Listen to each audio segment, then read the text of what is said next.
This week marks the anniversary of historic floods that inundated much of Grand Rapids and surrounding communities near the Grand River and its contributaries. At 5, we look back at the history made during those 13 days in mid-April that year when the Grand River flooded a major portion of downtown Grand Rapids.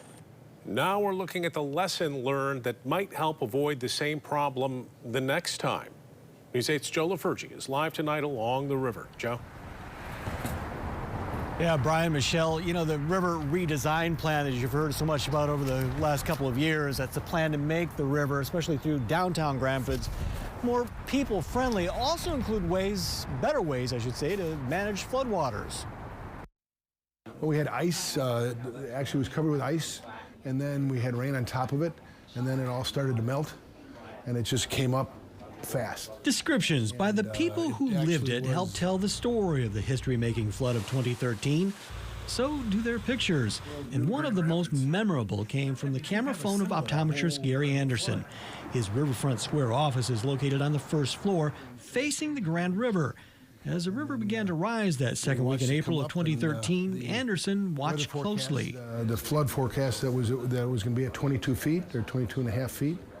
Which it did get to, which ended up being right about here on that window. Then a moment of brevity broke the tension. Enter Peter Pike. It was pretty eerie looking at the water, at the muddy water with everything floating by, and that's when the fish came by. I was walking by, and the fish and this fish, it was a pike just like that, 22-inch pike that came by, and I took a picture with my cell phone, actually put it on Facebook.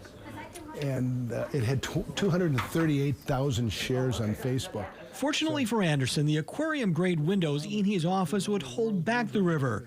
Soon they were back in business. Others were not as fortunate. For days, large volume pumps continued the effort to remove floodwaters from the basements of several downtown buildings.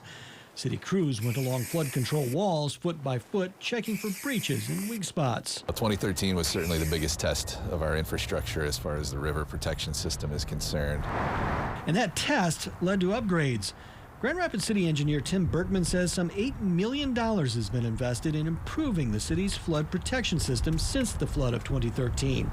Some of the improvements you can't see, like flap gates installed on the portions of the city's stormwater sewer system that dump into the river, preventing backflows during high river levels into neighborhoods and reducing stormwater from being dumped into the river. And more visible improvements, like adding up to 3 feet to portions of the city's floodwall network. The work helped Grand Rapids obtain a jumble of bureaucratic words known as the Freeboard Deficient Certification from FEMA. And so we worked very hard and diligently with FEMA to obtain that. And you'll see that reflected in the new flood insurance rate maps that were recently adopted and put out that shows areas of the city that would have otherwise been in the 100-year floodplain are now protected by that levee system that's in place. And in the decades since the Great Flood of 2013, there's also been a renewed interest in making the Grand part of the main draw to downtown. The river plays a major role in GR Forward, the large-scale redesign of downtown. The idea, make the river a focal point for recreation and relaxation. One approach, redesign flood control barriers in sections along the river for a dual purpose. It's essentially a softer approach to flood control, opening public spaces along the river that can also contain floodwaters. Allowing there to be berms that are accessible at places like 6th Street Park, Canal Park, the 201 Market project. We're looking along those edges as those sites redevelop or park projects happen. It didn't take GR Forward to convince Dr. Gary Anderson that the Grand River is one of downtown's greatest assets. He's known that all along. And he thinks creating more public space while at the same time helping control flooding is a good plan. People love the river. There's not many cities you can be that close to the river. And if you want to learn more about GR Forward and how it's impacting the river down here through the city, we have a link at woodtv.com. Live in Grand Rapids tonight, Joe LaFurgey, News 8. All right, thanks, Joe. Our team coverage continues now. And Ellen, we're taking a look back at what caused all that flooding 10 years ago. Yeah, usually that's a good thing to do because then we can see if it is likely to happen again. And it's great that we have some of those improvements to help. But what caused the historic 2013 flood? Well, remember, if you will, that most of the snow that season fell late in the winter, a lot of it in February. It took a while for that to thaw out. We had a lot of moisture content in the ground. Then we had several days of April rain, over 4 inches overall, in some places like Comstock Park, 5 inches of rain, all of that rolling down into Grand Rapids. Rain was widespread. So again, we had a lot of water, not a lot of places for it to go.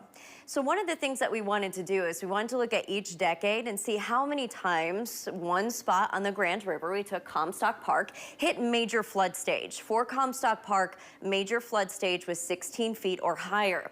In the 50s, it didn't at all. In the 60s, once, the 70s, 0, the 80s, twice, the 90s, none. In the year 2000, once, the 2010s, including the historic event that we saw, 3 times, and in the 2020s, twice. So we just kind of boiled down some of those numbers. In about 50 years, we saw 3 major flood events from the 50s to the 90s. However, if we look at the 2000s to now, we've seen it 6 times.